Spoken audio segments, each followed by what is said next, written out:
I had to bring this car back. And this car that we have in front of us is the CUPRA Terramar. And it's Cupra's biggest non-electric SUV, although the Ateca's a tiny bit taller. So in this video, we're going to be talking about its performance, day-to-day driving, space, its looks, things that I feel might need to be improved, and of course, the best things about the Terramar. Let's get straight into it. And apparently this can do a 5.9 0 to 62. Let's find out. Oh, it's quite sharp. And by sharp, I mean 5.4 seconds 0 to 60 sharp. And thanks to this being the VZ2 spec, you've got not only adaptive suspension, you have these new adaptive 2-valve shock absorbers. And paired with the 4-wheel drive, the 4-drive, this car surprisingly handles quite well, bearing in mind it is an SUV. Now, again, it's not something you're going to be rocking up to a track day in, but for a 1700 kilo SUV, I can appreciate that. Now, something I could appreciate a bit more is torque. This has 400 Newton meters and it's a big boy, so don't get me wrong, it does feel quick, but at times it just feels like it's trying a bit too hard. Now, the gearbox is great day to day, it just does what it needs to do, but when you do want to push on a tiny bit, for example, now we're cruising at 40 miles an hour in the 60, and when I put my foot down, I wait for it, there's a tiny bit more lag than I would expect. Something else I noticed when you leave the gearbox to do its own thing is that it wants to stay in a higher gear. So when you get on the brakes quite hard, as we can do in this corner, it still doesn't want to drop me down into third gear for me to come out of this corner correctly. Whether it's a mapping due to this being an SUV, and if it was the Leon, maybe it would drop down into third because it knows that's the sort of things you'd be doing in that car. But yeah, in sports mode, you probably want to flick the paddles and take full control. Now, in terms of space up front, Cupra tend to nail it very, very well. We'll touch on seats later on, but the front end feels very, very airy. We of course have this flat bottom steering wheel, which does give you a bit more leg room, of course, but I just love the interiors on the Cupra, especially with this new LED light bar, which tells you everything that's going on from your blind spot monitoring, the lot. We also have this big 10.25 screen, which doesn't really make the cabin any smaller. But what I really love up front is this new center console here. You no longer have your gear shift buttons here. That has all gone over here on the steering wheel column.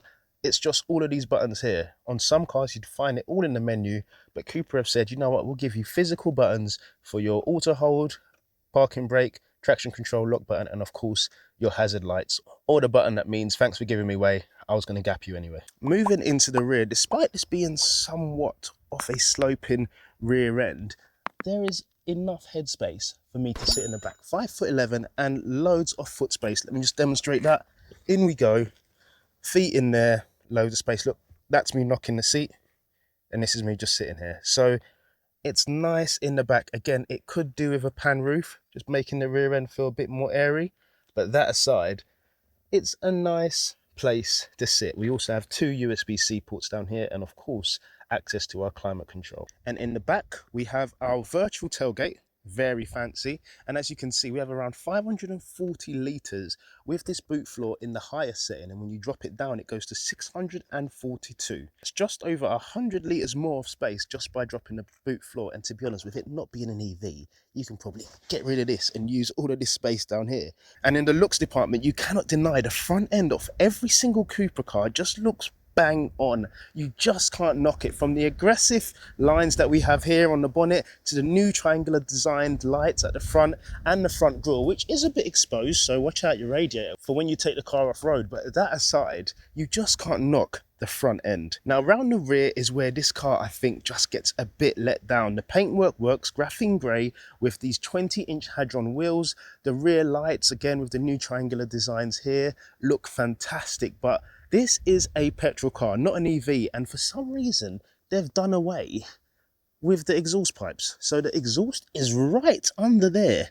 you can see it, but for some reason, this diffuser doesn't have any sort of tailpipe showing, which is weird, considering this is a VZ car, and normally the VZ cars get a little VZ mark there and the quad pipes at the back. So yeah, I'm not the biggest fan, especially straight on. It just looks a bit too boxy, but when you do look at it from this angle, you can see that it does look okay, but just there, yeah, sort it out, CUPRA. And in case I haven't touched on the interior, it just, high canyon deep burgundy, I believe the color is, off the interior, and it just looks absolutely beautiful. I actually think it works with the contrast stitching here.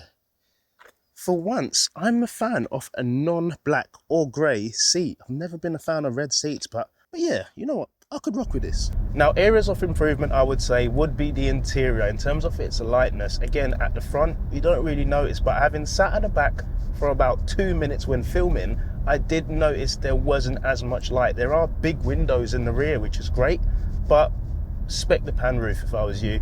It just gives you a bit more light, and I feel on a car like this or on any SUV, it's probably the first option I'd be going for. Something else I feel that could be improved is I love the steering wheel on every single CUPRA VZ spec. You've got the flat bottom steering wheel with easy buttons, none of this touch or taptic malarkey. You've got physical buttons, which is great. However, your drive mode button on your left and your start stop button on your right, it's great to have buttons on the steering wheel. I'm going to break this down for you. The right one starts the engine, stops the engine. The left one cycles you through your drive modes. And unfortunately, not really unfortunately, you have 6 drive modes. You've got comfort, performance, CUPRA, individual, off-road, and snow. And if I wanted to go into CUPRA mode, I would love this button on the left, as it normally is on some performance-focused CUPRAs. And with this having the 2-litre TSI engine, I'd say it's a performance engine, so it could be the performance variant against the 1.5.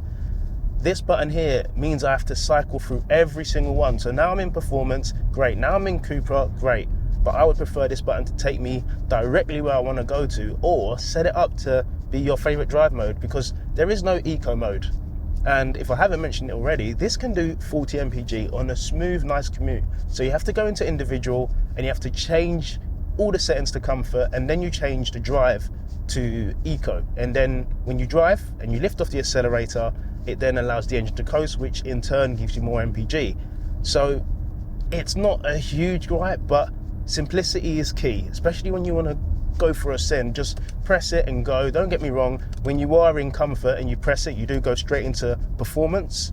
But if you are in individual, for example, which is the 4th mode along, and now I want to go from this nice, subdued, smooth drive into something more aggressive, I have to go here to off-road, again to snow, back to comfort, back to performance, and now into CUPRA, and then I can send it again. Like I said, not the end of the world, but yeah, I know they can do it, because as mentioned, that button normally takes you straight into your aggressive or the most aggressive mode, and when you press it again, it takes you back to the mode you were before. So just a bit of software playing around, I think.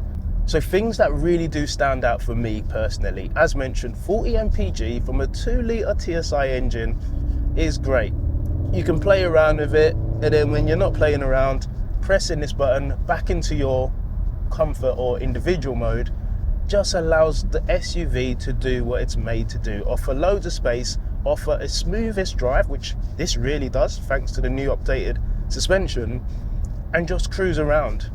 It just works. And with it being an SUV and also touch on that simplicity factor, you also have your boot open button just over here, which is great. You've got the easy boot, which means if it's raining, you can swipe your foot underneath, open the boot, and then you jump in the car, turn the ignition on, and use that button to close it, all hands-free, apart from the hands bit down there. And it might sound weird, but again, something that stands out for me is the fact that this has got the EA 888 engine, which we know and love as our 2-litre perfect sweet spot engine. And the reason why I love it so much is because CUPRA are still using the engine in their cars. They could have just done the 1.5 hybrid, which most manufacturers just going down the hybrid route, but they've given us a all-out petrol engine, turbocharged, so don't complain.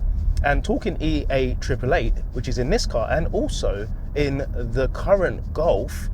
After that, Golf has said we're not going to use it again in our Golf. It's going to be electric. So could it be the CUPRA Leon TSI as the new front-wheel drive king? We're going to have to see. And we can see because that car is coming on the channel shortly. So stay tuned for that. So in terms of its rivals, its close brother, the Tiguan and the Kodiaq, or the Tucson or the Sportage, which one would you choose? I'm a huge fan of this. And if you've been a huge fan of this video on the CUPRA Terramar, please smash the thumbs up button, subscribe if you're new to the channel, and I'll see all of your beautiful faces in the next one. Take care and God bless.